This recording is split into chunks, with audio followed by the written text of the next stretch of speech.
So there's Janet. She's out here. She's raking the dirt and cleaning it up. Like I said, we had some help come out here and help us cut the weeds down. Hey guys, why did I buy the land? Why did I buy land for Janet? What a mistake that was. Today I want to talk to you about why I decided to go ahead and buy some land. I know a lot of you guys will tell me, hey, you can't own land in the Philippines. Your name won't be on the title. She's going to take it from you and desert you after the title transfers. But guys, look at the reality of everything. Janet and I have been together for many years now. She's been a great wife to me, a good partner, a loyal partner, and I don't want to leave her with nothing. And I'm afraid to leave just cash. So we decided to go ahead and buy this property. And of course, it's going to be in Janet's name.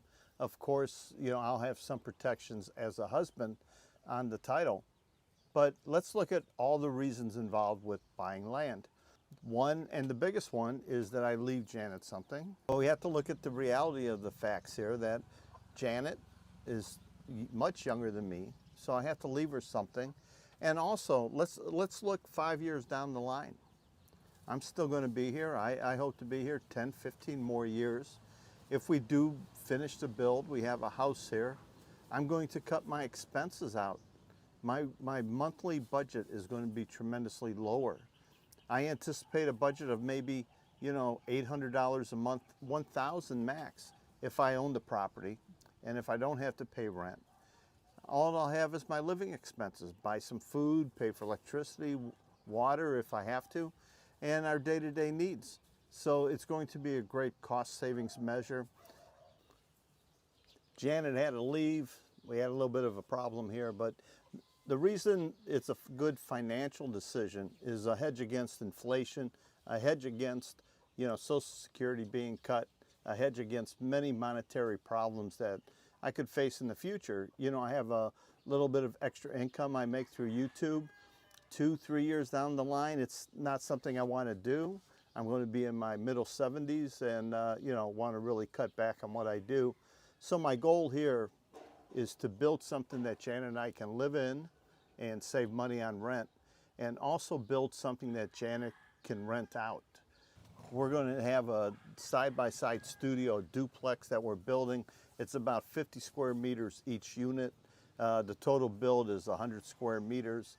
And what we plan to do is live in one, move out of our rental, save that 35,000 pesos a month we pay, and then rent out one of them. Once the studio's built, we'll start on the house. We'll build the house on the back of the lot. I'll walk you around the lot and show you. When that's finished, Janet and I will move into the house and then rent out both studios.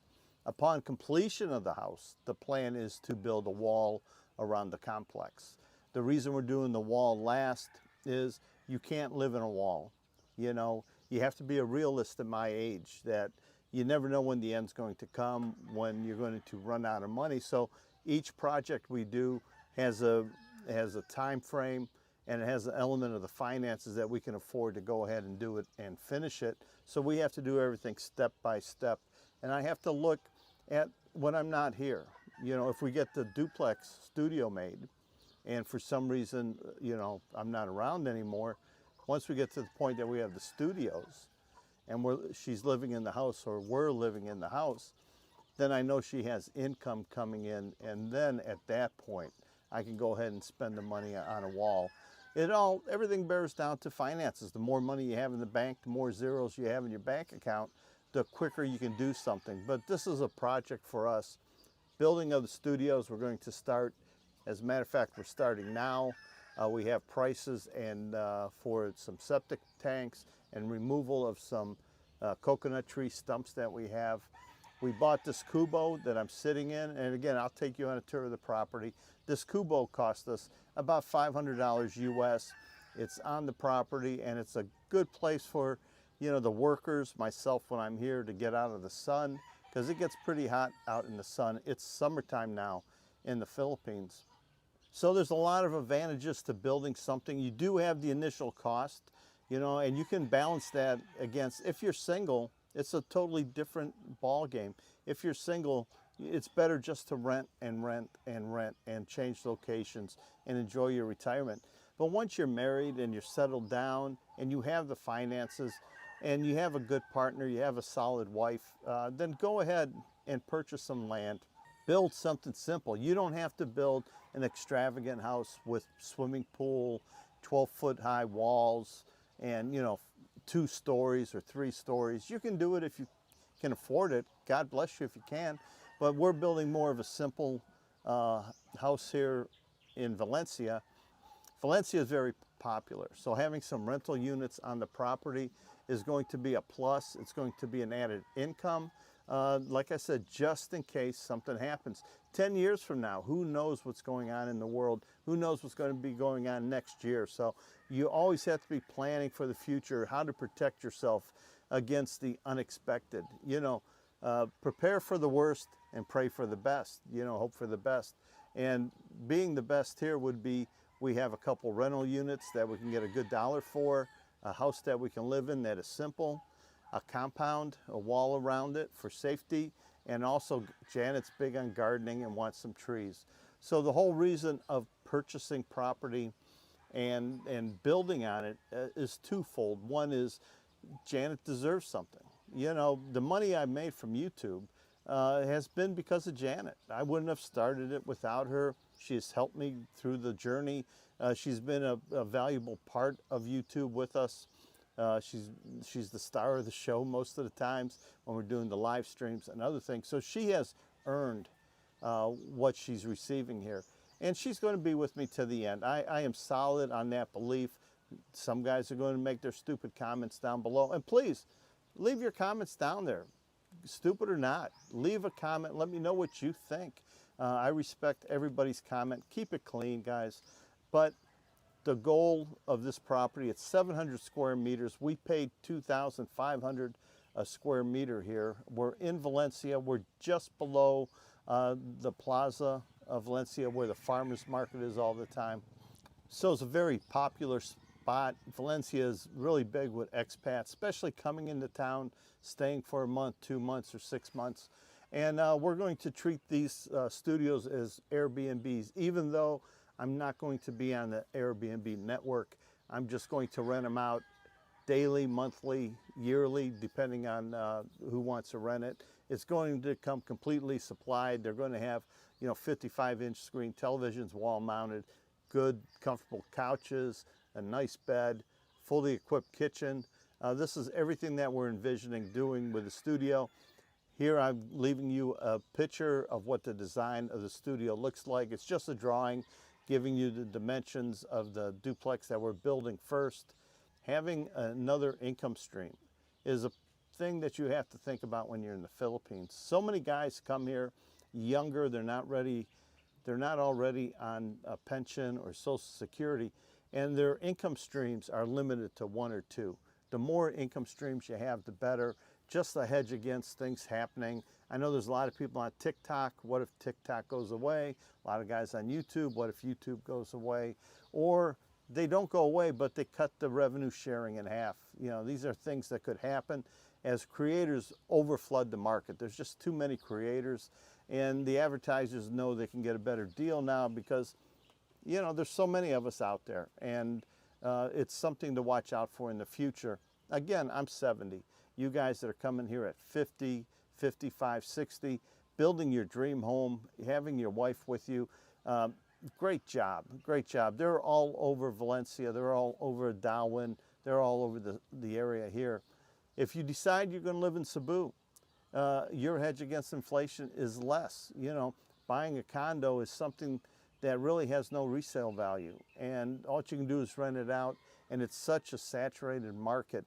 I can control the market here, rent the studio, maybe put a motorbike and say, hey, you can rent a motorbike if you need to for the month. Extra sources of income, and also enjoying the people who come to stay. The company will receive, and Janet's going to farm. She's going to have small gardens over the property. Now, I know I haven't shown everybody the property yet, and I want you to let me know if you think it's a good or bad deal value-wise with the property. I've spent money already, and when we go out there, I have a temporary fence put up. It was about 34,000 pesos. I bought this Kubo, was 25,000 pesos, 1,000 peso delivery. I'll show you a little clip of the delivery being done. We've also done the drawings. And this is just a drawing that I'm showing you, but the complete architect drawings, the construction drawings are coming right behind this. And that is a total of 18,000 for the drawings that I can use for permits. Janet and I have already addressed the water. We went and got our water okayed. They're going to come down here next week and deliver that. Our journey on the water will be on Janet's channel. We'll talk about that. So let me tour you the property, guys. So guys, this is the property out here. You can see Janet. We'll head towards her. So there's Janet. She's out here. She's raking the dirt and cleaning it up. Like I said, we had some help come out here and help us cut the weeds down. The weeds were bad before.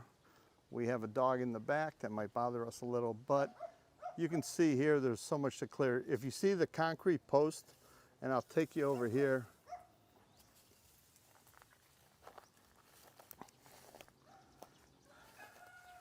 We had these concrete posts put in, and they've run a fence with it. There's a little wire mesh fence. It's about a 6-inch mesh, and it has barbed wire on the top row. There's 54 of these concrete posts put on the property. Again, this is 700 square meters, and we had someone put this in. It took them 3 days, and again, the cost was 34,000 pesos. That included the labor, the material, the fencing, everything. Job well done. You can see here we have some banana trees on here, and these belong to the neighbor. They planted this before we bought, and we're going to let them harvest, and then after it's harvested, we'll decide what we're going to do. But the dirt here is pretty good for farming. You can see the bananas right there. We do have these stumps in the ground. We have the coconut trees cut out. There's one over there. There's a couple more. When we dig the septics, they're going to come in with a backhoe, and we'll have them dig up the roots from the coconut. Where you see the stakes here, see if I can show that to you. This is basically a corner of the studio units that we're going to build. I should have put some flags on them. But they're about a 10-foot setback, 3-meter setback from the fence, from the property line.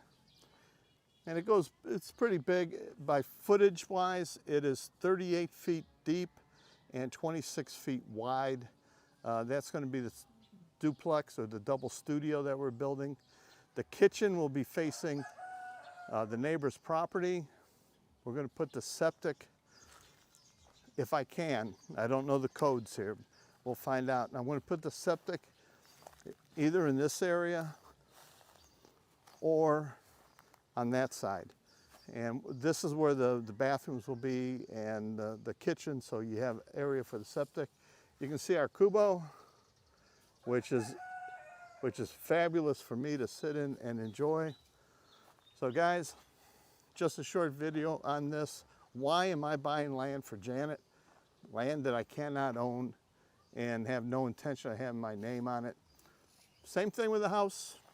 The house will be in Janet's name. I'm not going to play the game of, getting a 50-year lease and all that stuff.